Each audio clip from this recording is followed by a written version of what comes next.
Good morning students. कल अपन ने जहाँ तक बात की थी उससे आगे अपन चल रहे हैं। अपन ने अनुच्छेद 352 और 356 के बारे में बात कर ली थी। आज बात कर रहे हैं अनुच्छेद 360 के बारे में। अनुच्छेद 360 इसे राष्ट्रपति की तीसरी आपातकालीन शक्ति के रूप में जाना जाता है। इसे वित्तीय संकट काल के नाम से भी जाना जाता है। इसका प्रयोग तब किया जाता है जब देश की आर्थिक स्थिति अत्यधिक खराब हो जाए, वित्तीय साख बहुत ज़्यादा खराब हो जाए या अंतर्राष्ट्रीय बाजार में भारतीय मुद्रा का अवमूल्यन हो जाए तो राष्ट्रपति इस अनुच्छेद का प्रयोग कर सकते हैं। ये घोषणा 2 महीने तक चल सकती है। इसके बाद संसद इसकी अवधि बढ़ा सकती है। इसका प्रस्ताव दोनों सदनों से साधारण बहुमत से पास होगा और यदि एक बार समय बढ़ गया तो वह तब तक चलेगा जब तक कि राष्ट्रपति चाहें। एक ज़बरदस्त स्थिति है कि भारत के अंदर आज तक अनुच्छेद 360 का प्रयोग नहीं किया गया है, क्योंकि एक ऐसी स्थिति के अंदर जब अगर हम देखें कि अगर इसका प्रयोग होता है तो कई प्रकार के प्रभाव इसके अंतर्गत होते हैं। पहला प्रभाव ये होता है कि राष्ट्रपति सरकारी लोक सेवकों के वेतन भत्तों में अनिवार्य कटौती कर सकते हैं। यानी सरकारी जो कर्मचारी हैं उनके वेतन भत्तों में कटौती की जा सकती है, यानी उन्हें सिर्फ मूल वेतन दिया जाएगा। डीए, एचआरए, सीसीए सब बंद कर दिए जाएंगे। इस प्रकार की स्थिति इसके अंदर होती है।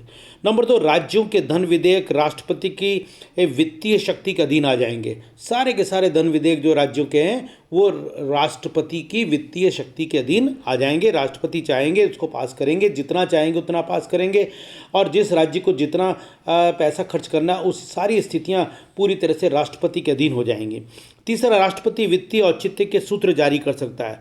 वित्तीय औचित्य के सूत्र का मतलब है कि राष्ट्रपति अपने हिसाब से देख सकता है कि कौन सा टैक्स लगाना है, कौन सा टैक्स कम करना है, किस तरह की स्थितियां करनी है, राज्यों को कितना अनुदान देना है, क्या करना है क्या नहीं करना, इन सब चीज़ों के बारे में इसके अंतर्गत नवीन तरीके से सूत्र जारी कर सकता है। जो पहले से एस्टेब्लिश जो चीज़ें हैं उसको आप इसके अंतर्गत ना माने, इसके अंदर पूरी तरह से परिवर्तन हो सकता है। और नंबर 4 जो है कि सभी प्रकार के अनुदानों पर रोक लग सकती है।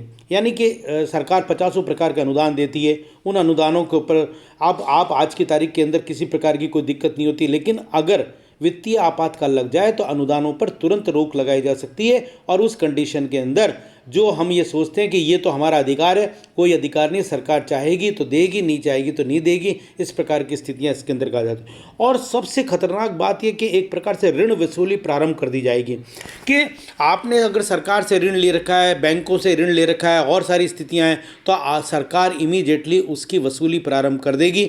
वास्तविक रूप से इसमें एक ज़बरदस्त स्थिति थी कि सरकार आपकी संपत्ति को यानी व्यक्तिगत संपत्ति को भी सरकारी संपत्ति घोषित कर सकती है। और उस कंडीशन के अंदर आप कभी भी ये मना नहीं कर सकते कि साहब ये मेरी चीज़ है, मैं तो नहीं दूंगा। अगर सरकार को इसके अंतर्गत राष्ट्र के परिप्रेक्ष्य में इसकी आवश्यकता है तो हर हालत के अंदर सरकार उसको अधिकृत कर सकती है। आप उसके अंदर किसी भी स्थिति के अंदर कुछ बोलने की स्थिति में नहीं है। यानी कि अनुच्छेद 360 अपने आप के अंदर एक ऐसी स्थिति के अंदर है जहां पर व्यक्ति की नब्ज पकड़ी जा सकती है। हमें शुक्रिया मनाना चाहिए कि अभी तक भारत की स्थिति इस रूप के अंदर नहीं पहुंची कि कभी 360 का प्रयोग किया गया हो। अगर 360 का प्रयोग हो जाता तो एक अजीब सी स्थिति हो जाती। केंद्र राज्य संबंध इसमें दोबारा परिभाषित करने पड़ते। कई बार राज्य अपने लेवल के ऊपर कुछ बोलते क्योंकि उनके वित्त विधेयक राष्ट्रपति के पास जा रहे होते। उस कंडीशन के अंदर आप अंदाजा लगा सकते हैं क्या स्थितियां इसके अंतर्गत होती। तो इन सब चीज़ों को ध्यान में रखते हुए इस प्रकार का ध्यान रखा गया है कि अनुच्छेद 360 का प्रयोग बहुत ही ज़्यादा स्थिति खराब हो, यानी देश की आर्थिक स्थिति अत्यधिक खराब हो जाए, अंतर्राष्ट्रीय बाजार में भारतीय मुद्रा का अवमूल्यन हो जाए, ऐसी प्रकार अत्यधिक ऋणभार बढ़ जाए, कोई बिल्कुल एक ऐसी स्थिति के अंदर पहुंच जाए कि जहां पर पूरा सरकारी खजाना खाली हो जाए, बजट के नाम पर कोई चीज़ ना हो और भुखमरी जैसी स्थितियां क्रिएट हो जाए, तो सरकार उसको संभालने के लिए इस प्रकार की व्यवस्थाओं को करने का प्रयास करती है। और हम इसके अंतर्गत हर हालत में प्रत्येक भारतीय नागरिक का भी ये दायित्व बनता है कि हर हालत के अंदर इन सब चीज़ों के अंदर सरकार का सहयोग करें।